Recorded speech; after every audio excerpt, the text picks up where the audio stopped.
बिस्मिल्लाहिर्रहमानिर्रहीम। Hi guys, this is Ahmed and welcome to my YouTube FMP. I hope कि आप सब ठीक होंगे एंड आई होप कि आप लोगों ने जो है वो लास्ट वीक में एक बड़ा ही मज़ेदार किस्म का प्रॉफिट भी इंजॉय किया होगा।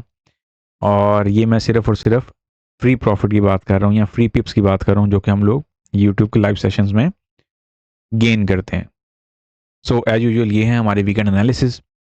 सो वीकेंड एनालिसिस पे चलने से पहले जिन लोगों ने चैनल को सब्सक्राइब नहीं किया, सब्सक्राइब कर लें, बेल का आइकन प्रेस कर लें ताकि हर आने वाली अपडेट आपको इंस्टेंटली मिल सके। और टेलीग्राम को हर हाल में ज्वाइन करके रखें ताकि कोई भी अपडेट हो तो वो आपको फौरी तौर पर सबसे पहले वहीं पर मिले। और जिन लोगों का ये क्वेश्चन रहता है कि एंट्री मूविंग वीडियो कहाँ पे पड़ी हुई है वो बता दें, तो एंट्री मूविंग वीडियो हमारे पास ये पड़ी हुई है, दिस वन।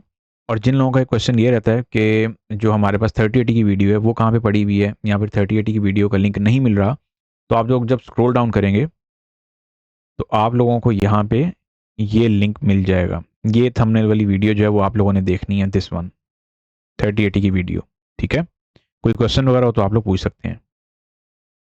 अच्छा जी, वीकली फोरकास्ट पे चलने से पहले आप लोगों की नज़र एक जो है वो हमारे जो गोल्ड के जितने भी वीआईपी चैनल हैं उन पर डलवाता चलूँ। यहाँ पे अगर हम लोग बात करते हैं $85 मंथ वाली, उसमें हमारे पास 17th ऑफ जून का जो 10 ईयर है, 17th ऑफ जून से लेकर 26th ऑफ जून तक का जो 10 ईयर रहा है, उसकी जो हमारे पास नेट पिप्स गई हैं वो गई हैं अल्हम्दुलिल्लाह 9840 पिप्स। ठीक है, जो लोग ज्वाइन करना चाह रहे हो, बैक टू बैक वर्किंग करना चाह रहे हो, तो टेलीग्राम पे मैसेज कर लीजिएगा, टीम से रब्ता कर लीजिएगा, वो आपको फर्दर गाइडलाइन दे देंगे। अपना अकाउंट साइज और आप किस टाइप के ट्रेडर हैं ये बताना मत भूलिएगा ताकि आपको बेहतर रहनुमाई दी जा सके। और ये हमारे पास $100 फॉर 3 मंथ वाले चैनल की रिपोर्ट है, 13th ऑफ जून से लेकर 25th ऑफ जून। इसमें हमारे पास जो बैक टू बैक पिप्स गई हैं वो 10,000 प्लस पिप्स गई हैं। अब यहाँ पे आप लोगों का, यहाँ पर कुछ लोगों का ये क्वेश्चन ज़रूर होता है कि सर यहाँ पे एसएल नहीं नज़र आ रहा। बेसिकली जो आप हमारे पास चल रही होती है बैक टू बैक वर्किंग, तो जो आपका एसएल जाता है ना, वो एक स्टेज में आपका एसएल जो है वो आपके प्रॉफिट में से माइनस करके यहाँ पे नेट पिप्स दे दी जाती है। ठीक है, और वो आपके प्रॉफिट में से ही होता है। अगर कोई डायरेक्ट एसएल जाता है तो और उसको हम लोग यहाँ पे एडमिट करते हैं और यहाँ पे मेंशन भी कर देते हैं। ठीक है, और $58 मंथ वाले चैनल की जो रिपोर्ट है वो आप लोगों के साथ मिड ऑफ द वीक में जो है वो शेयर की गई थी। 17th ऑफ जून से लेकर 27th ऑफ जून तक की जो रिपोर्ट है हमारे पास, वो हमारे पास 9270 पिप्स हमारे पास ये नेट पिप्स आई हैं। ठीक हो गया, कोई क्वेश्चन वगैरह हो तो पूछ लीजिएगा। अच्छा जी, अब हम लोग चलते हैं अपनी जो गोल्ड की जो वीकली फोरकास्ट है उसकी तरफ। यहाँ पे अगर हम लोग बात करते हैं मंथली टाइम फ्रेम की, monthly time frame still sky rocket है, किसी भी एंगल से बेरिश मुझे फिलहाल नहीं होता हुआ दिख रहा। ठीक है, और यहाँ पे आप यूँ समझ लें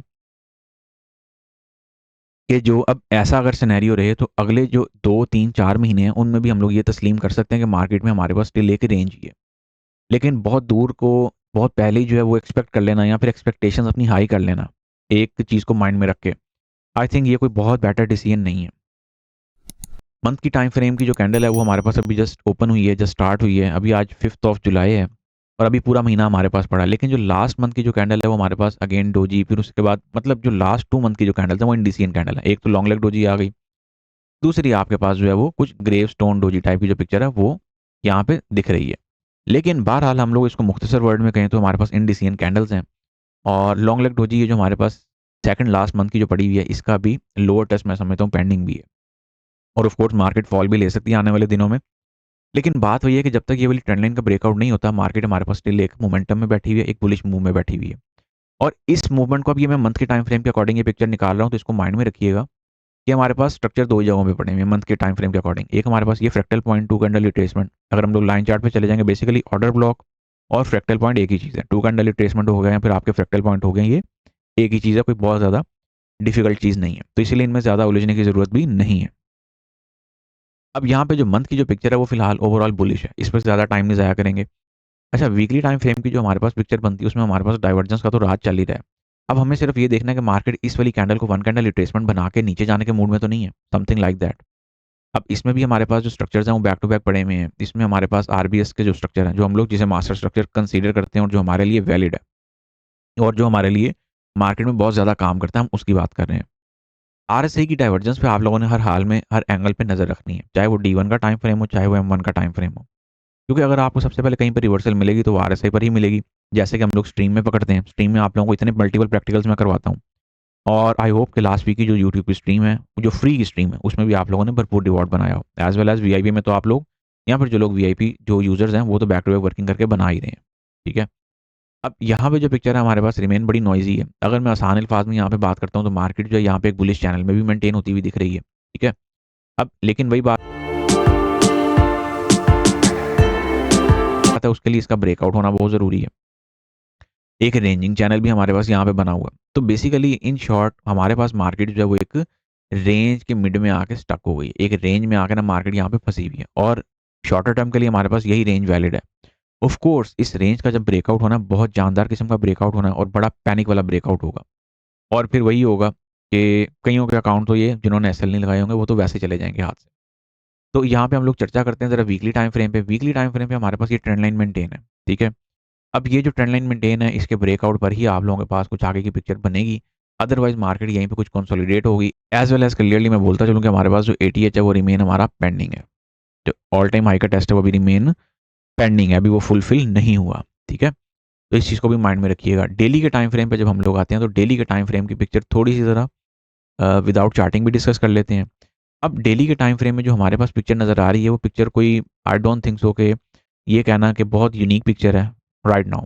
क्योंकि मार्केट क्या कर रही है, मार्केट ने कुछ ब्रेकआउट्स भी किए हैं, ठीक है, लेकिन उसके बावजूद ही मार्केट एक रेंज का ही शिकार रही है। अगर मैं आसान अल्फाज में बात करूँ तो ये रेंज हमारे पास जो वीकली वाली रेंज है वो डेली में भी शो हो रही है। फिर हमारे पास डाइवर्जेंस का राज चल रहा है, फिर डाइवर्जेंस बेस्ड रेजिस्टेंस जोन्स चल रहे हैं अभी, as well as divergence based support zone भी चल रहे हैं, ठीक है, जिसको हम लोग हिडन डाइवर्जेंस बेस कहते हैं, जो कि हमारे पास स्ट्रक्चर पे चल रहे हैं। हिडन डाइवर्जेंस हमेशा स्ट्रक्चर पे आती होती है, चाहे वो आरबीएस का स्ट्रक्चर हो चाहे वो एसबीआर का हो। तो इसलिए कंफ्यूज नहीं होना, क्योंकि स्मॉलर टाइम फ्रेम है वो आपकी रेगुलर डाइवर्जेंस ही होती है। तो डेली का जो टाइम फ्रेम है बेसिकली उसमें हमारे पास फ्रैक्टल पॉइंट के एरियाज कुछ पड़े हुए हैं, लेकिन बात वही है कि मार्केट जब एक फ्लो में है तो सिर्फ और सिर्फ मार्केट अपने अब फ्रैक्टल पॉइंट से मुराद ऑर्डर ब्लॉक की बात हो रही है, 1 कैंडल 2 कैंडल 3 कैंडल रिट्रेसमेंट की। डेली की अगर मैं चार्टिंग ओपन करता हूँ तो डेली की जो हमारे पास चार्टिंग है उसका क्या क्राइटेरिया बन रहा है जरा वो देखते हैं। डेली की जो पिक्चर है ना हमारे पास वो बड़ी क्लियर सी है। डेली के टाइम फ्रेम में जब तक इस वाली बुलिश ट्रेंड लाइन का ब्रेकआउट नहीं ना होता तब तक हमारे पास ये कंसीडर है। और आप लोग ये देख रहे हैं कि डेली के टाइम फ्रेम पे मार्केट जो है वो किस कदर एक बड़े क्रिटिकल पॉइंट पे खड़ी हुई है फॉर ब्रेकआउट। तो ये जो हमारे पास एक रेंज बनी हुई है ना ब्रेकआउट की, अपकमिंग डेज में सूनर और लेटर मैं एक्सपेक्ट कर रहा हूँ कि हमारे पास जल्दी जो है वो एक ब्रेकआउट की पिक्चर आने वाली है, बड़ी जानदार किस्म की। तो उस पिक्चर को भी आप लोगों ने बीइंग अ रिटेलर माइंड में रखते हुए चलना है, ठीक है, उसको कहीं पे इग्नोर नहीं करना। और एज वेल एज जो हमारे पास अपकमिंग वीक के लिए जो इकोनॉमिक कैलेंडर है ज़रा उस पर भी एक नज़रसानी करते चलें, क्योंकि अब हम लोग एक न्यू वीक में एंटर होने जा रहे हैं। 7 जुलाई को कोई सच कोई हाई प्रोबेबिलिटी वाली न्यूज़ नहीं है, लेकिन ब्रिक्स का जो समिट है ये इसने फुल डे चलना है, ठीक है। तो इस पर नज़र रखने वाला थोड़ा सा जो है वो टाइम है। ब्रिक्स आप सबको पता ही है और ब्रिक्स कंट्रीज़ का भी आप सबको पता ही है तकरीबन। ट्यूसडे की अगर हम लोग बात करते हैं तो हमारे पास यूएसडी की कोई बहुत हाई इम्पैक्ट न्यूज़ तो नहीं देखने को मिल रही है, लेकिन एनवाई सेशन में बहरहाल हमें जो मूवमेंट है या फिर वॉलेटिलिटी है वो तो देखने को मिलेगी ही मिलेगी, ठीक हो गया। इसके बाद आते हैं हम लोग वेडनेसडे में। इन शॉर्ट अपकमिंग वीक जो है ना वो हमारे पास काफ़ी लाइट वीक मुझे लग रहा है, ठीक है। लेकिन उसका मतलब ये कहीं पर भी ना समझिएगा एफओएमसी मीटिंग मिनट की रिपोर्ट है अपकमिंग वीक में हमारे पास, लेकिन उसमें कहीं पर भी ये चीज़ ना समझिएगा। ये सिर्फ एक रिपोर्ट है जिसमें ये इंडिकेशन की जा सकती है कि जी इंटरेस्ट रेट कब कट होंगे। वैसे अभी तक सितंबर की आवाज़ें निकली हुई हैं, ठीक है। तो अपकमिंग वीक में अगरचे हमारे पास कोई बहुत हाई इम्पैक्ट इवेंट्स नहीं हैं, लाइट इम्पैक्ट इवेंट्स हैं, लेकिन उसके बावजूद भी आप लोगों को केयर लेनी है, क्योंकि वॉर के सिनेरियोस क्लियर नहीं है। फिर इसराइल और ईरान के हवाले से जो भी बात की जा रही है, जो स्पेशली ट्रम्प का बयान आया है कि ईरान जो है वो जौहरी जो है वो हथियार यहाँ पे न्यूक्लियर वेपन्स जो है वो बनाने की तरफ दोबारा जो है वो कोशिश कर सकता है। और इन चीज़ों को सबको लेके उन्होंने इसराइल के साथ अभी अपनी डिस्कशन भी रखनी है। तो केयर लीजिएगा, कोई सच है हमें कोई फंडामेंटल कोई ऐसी न्यूज़ मिली तो फिर मार्केट जंप कर सकती है। और थर्सडे वाले दिन एज यूजुअल अनएम्प्लॉयमेंट रेट, और फ्राइडे वाले दिन हमारे पास जो है वो सच है। इन शॉर्ट हमारे पास एक बड़ा ना लाइट सा वीक है, लेकिन अंडर एस्टिमेट करने वाला वीक नहीं है, ठीक है। तो इस चीज़ को माइंड में रखिएगा। डेली के टाइम फ्रेम पे मार्केट ब्रेकआउट की तरफ खड़ी हुई है, देखते हैं हमारे पास अपकमिंग वीक में ब्रेकआउट होता है या फिर हमारे पास उससे जो नेक्स्ट वीक है उसमें जाके उसका ब्रेकआउट होता है, ठीक हो गया। ये हमारे पास कुछ ये वाली पिक्चर्स जो हैं वो भी यहाँ पे हमें देखने को मिल रही हैं। तो इन सारे सिनेरियोज को भी बीइंग अ रिटेलर आप लोगों को माइंड में रखते हुए चलना है। और अब हम लोग आते हैं फाइनल कंक्लूजन की तरफ गोल्ड के पर्सपेक्टिव से। फिर इसके बाद बीटीसी भी इसमें मैं कुछ आप लोगों को आइडिया दे दूंगा कल तक के लिए। फिर जो कल वाली जो हमारी डिटेक्टर वाली फीड है उस पर जो हम लोग लाइव फोरकास्ट करते हैं, फिर उसमें कोशिश करूंगा कि आप लोगों के साथ थोड़ा टाइम निकाल के कर दूं। यहाँ पे आप लोग एक रेंज देख रहे हैं, ये जो रेंज आपके पास बनी है इस रेंज का ब्रेकआउट हमारे पास सूनर और लेटर होने वाला है। अब सिर्फ हमें देखना ही है कि अगेन ये वाली कैंडल हमारे पास 1 कैंडल रिट्रेसमेंट का रोल प्ले करके नीचे आती है, नीचे से आपको बाइंग देके फिर ऊपर जाती है, या फिर मार्केट यहीं से अगेन जो है वो इस वाली बेसिकली यहाँ पे ना राइट नो मार्केट एक टर्निंग पॉइंट पर खड़ी हुई है, ठीक है। अब मार्केट में यहाँ पे दोनों साइड के लिए वन कैंडल रिट्रेसमेंट बन सकता है, चाहे वो अपवर्ड हो चाहे वो डाउनवर्ड हो। बस केयर ये लेनी है कि हमें डेली बेसिस का फॉलोअप रखते हुए साथ साथ चलना पड़ेगा। माइट भी हमारे पास ये वन कैंडल रिट्रेसमेंट हो और मार्केट अब ये अपकमिंग मूव बताएगी। अगर पहले पता चल सकती होती तो यकीनन फिर मसले ही क्या थे।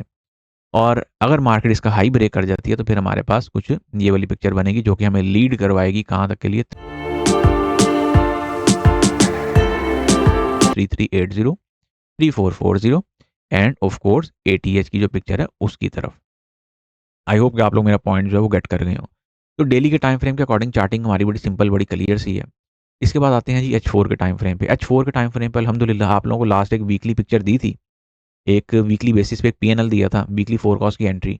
वो एक ही एंट्री तकरीबन आपकी 1000 पिप का साइकिल फुलफिल करके आई है। जिन लोगों को नहीं पता या फिर जो लोग नए हैं, लास्ट वीक की जो फोरकास्ट वाली वीडियो वो जाके देखिएगा, आपको आइडिया हो जाएगा। अच्छा, ये वाला जो PNL है ना, ये जो 3180 वाला PNL है, ये आप लोगों के पास अपकमिंग वीक के लिए रिमेन वैलिड है। ठीक है, एक तो ये PNL आप लोगों को अपकमिंग वीक के लिए वैलिड जो है वो देता चलूँ। और इसमें हम लोग जो है वो क्या करेंगे, एक ये PNL वैलिड है। ठीक है, और ये जो की resistance become support for intraday traders है, ये भी रिमेन वैलिड है। जितनी चार्टिंग इस टाइम हुई हुई है सारी की सारी वैलिड है।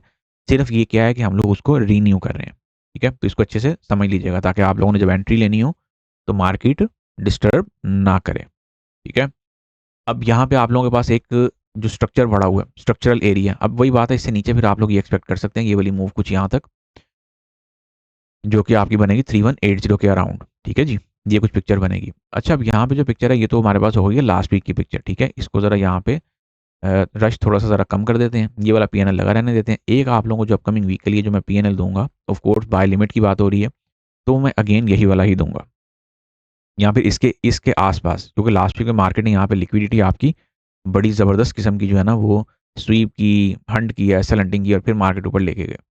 तो एक तो आप लोगों के पास ये वाली पिक्चर है। ठीक है, इस पिक्चर को माइंड में रख लें, ये आप लोगों के पास बाय की पिक्चर है। और एक पिक्चर मैं आप लोगों को भी सेल की एक और बता देता हूँ, जब मार्केट आपके पास ओपन हो तो फिर आप लोग वहाँ से भी देख सकते हैं। अब आप अगर RSI ट्रेडर ना तो ये सवाल ही पैदा नहीं होता कि आप लॉस में जा रहे हैं, और यहाँ फिर वही बात है कि आपके पास जो पिक्चर है वो नहीं चल पा रही है। अब उसके लिए आपको RSI पढ़नी पड़ेगी, खुद से कर सकते हैं तब भी देख लें, स्ट्रीम भरी पड़ी है और वीडियोस भरी पड़ी हैं, डेली के लाइव प्रैक्टिकल्स भरे पड़े हैं, तो आप लोग उनको भी देख सकते हैं। अच्छा, ये हमारे पास एक क्लियर सी पिक्चर में या फिर क्लियर से H4 के चार्ट पे एक और पिक्चर आप लोगों के साथ शेयर करता चलूँ जहाँ से मार्केट गिरी है। अब ये देख रहे हैं, ये हमारे पास डाइवर्जेंस है। अभी आप लोगों को लग रहा होगा कि ये हिडन डाइवर्जेंस है, H4 की डाइवर्जेंस है, लेकिन H1 पे जाएंगे तो ये आपके पास रेगुलर डाइवर्जेंस की पिक्चर है। ये आप लोग देख भी सकते हैं और खुद जाके वेरीफाई भी कर सकते हैं। ठीक है, तो डोंट गेटिंग कन्फ्यूज्ड। H4 के टाइम फ्रेम के अकॉर्डिंग अगर हम लोग कुछ सेल की बात करते हैं तो ऑफकोर्स इस हाई से अगेन एक सेल की प्लानिंग जो है वो देखी जा सकती है, जैसा कि हम लोगों ने स्ट्रीम में देखी। और अल्हम्दुलिल्लाह NFP पे भी हम लोगों ने एक धांसू किस्म की मूव जो है वो कैप्चर की और मज़ा आ गया, जिसे कहते हैं ना, क्योंकि मार्केट ने मूव सिंगल साइड दी और हम लोगों ने वो साइड ग्रैब की, कैच की, XYZ एक्सेट्रा एक्सेट्रा। तो ये सेलिंग का हमारे पास कुछ PNL है। और ये आप लोगों के पास क्या पिक्चर रहेगी,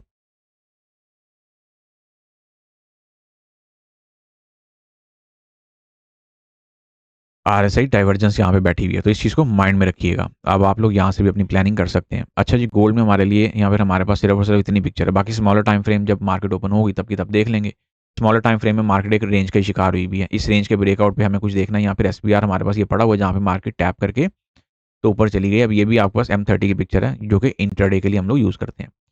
BTC रिमेन बादशाह बना हुआ है। BTC रिमेन जो है हमारे पास एक बड़ा बेहतरीन किस्म का रोल प्ले कर रहा है।